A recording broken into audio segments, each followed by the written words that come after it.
Alors, des pénuries, j'en parlais tout à l'heure. On en connaît quelques-unes au Cameroun. Après le carburant, nous en sommes au gaz domestique. Et quand vous rencontrez vos populations, vos électeurs, vous leur dites quoi à propos de... Qui vous disent que, mais, Monsieur le Président, honorable, nous cherchons du gaz. Oui, mais d'abord, je leur dis que les mêmes causes produisent à chaque fois les mêmes conséquences. Je n'étais pas encore député que le gaz manquait. Je n'étais pas encore député que l'électricité manquait. Je n'étais pas encore député que l'eau manquait. Tout ce qui s'est peut-être ajouté, c'est que l'eau est devenue plus sale encore quand même elle réapparaît. Donc, de toute façon, pour revenir à la problématique du gaz, là encore, c'est une question de management, c'est encore une question de transparence, c'est encore une question d'industrialisation. C'est-à-dire, vous pouvez revenir sur des causes immédiates et tout. Mais moi, je vous dis, dans le fond, c'est une question d'industrialisation. Il faut que nous ayons le courage un jour de transformer ce que nous avons. Le Cameroun est un pays producteur de gaz. Oui, par son sous-sol. Vous savez très bien. Le Cameroun est un pays producteur de pétrole. Mais ce que nous n'avons pas, c'est la capacité de transformer cette ressource en produit consommable. Dans le gaz même, il y a des avancées là-dessus. Mais en fait, on est toujours dans un système de péréquation, de jeu de péréquation. Mais comme on est dans un système de flou, d'opacité et sur les bords de banditisme, ça donne ce que ça donne à chaque fois parce que les intérêts personnels des gens priment sur les intérêts de la société. Vous savez, on peut toujours tourner autour de ces questions autant qu'on veut. La solution, elle est connue de tous depuis très longtemps. Il faut que ce pays soit dirigé par quelqu'un qui n'est pas, lui, intrinsèquement produit de ce système.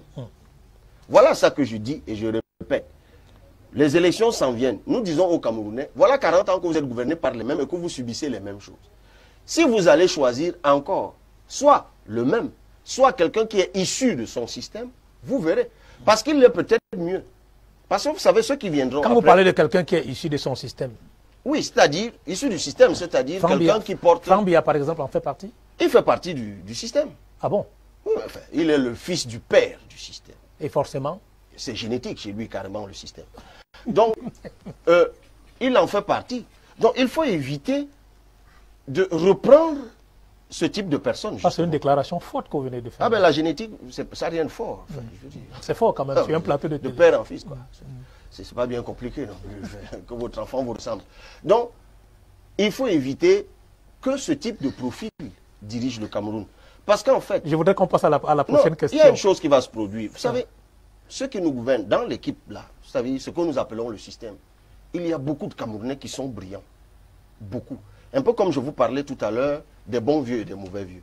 Il y a beaucoup de Camerounais qui sont brillants et qui souffrent de la mauvaise réputation qui est imprimée à ce système.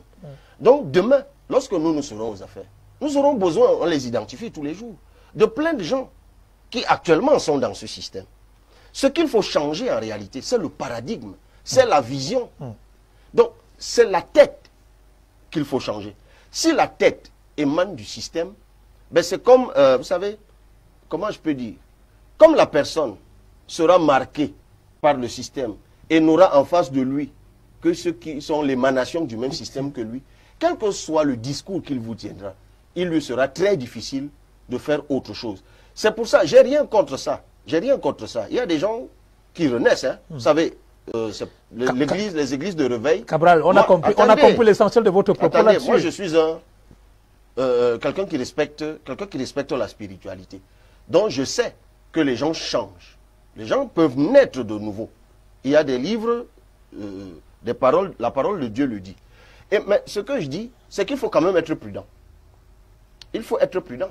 Parce que je sais que dans l'opposition où je me trouve, il y a pas mal de gens qui ont, avec beaucoup de laudation, servi le système actuel. Ils en ont été des manœuvriers. Bon, mais c'est des gens qui vous proclament qu'ils sont nés de nouveau. Vous faites allusion à qui? Mais il y en a plein. Prenez un ou deux exemples. Il y en a plein dans l'opposition. On vous connaît dans le front. Mais le ministre Chiroma, par exemple. Il vous a déjà clairement dit qu'il est avec Paul Biya. Non, mais attendez. Peut-être vous ne comprenez pas. Il y en a même qui disent que ce n'est pas un parti politique de l'opposition. Ah bon? Ah ok. Bon, c'est vrai que lui, il a signé avec la majorité. Mais il y en a beaucoup. Comme d'autres partis de la majorité. Il y en a beaucoup. Non, oui, mais c'est ça le problème. Vous savez, le problème avec les gens qui ont travaillé avec le système... Attendez. Le problème avec les gens qui ont travaillé avec le système, c'est que le jour qu'ils rentrent, ils ne vous disent pas. Et si vous leur avez confié votre parti politique, souvent ils rentrent avec. Donc, moi je dis simplement, il faut faire attention.